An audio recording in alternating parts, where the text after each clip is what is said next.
Start.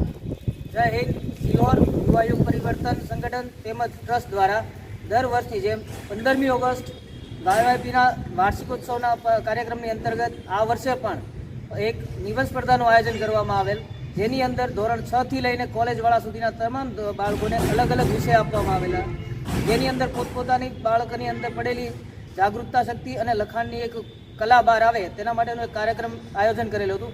અંદાજે 400 કરતાં પણ વધારે વિદ્યાર્થીઓએ આની અંદર ભાગ લીધેલ, જેનો વિજેતાના દરેક ધોરણની અંદર 3 નામ 15મી ઓગસ્ટ બંધન પાર્ટી પ્લોટની અંદર એનું નામ જાહેર કરવામાં આવશે. સાથે જેટલા બી વિદ્યાર્થીઓ હતા દરેકને પ્રમાણપત્ર સાથે સન્માનિત કરવામાં આવશે. આ માટે સિહોરની દરેક જનતાને પ્લસ સ્કૂલવાળા દરેક વિદ્યાર્થીઓને હાર્દિક અભિનંદન અને આભાર. ભારત માતા કી જય. ફોટો પાડી.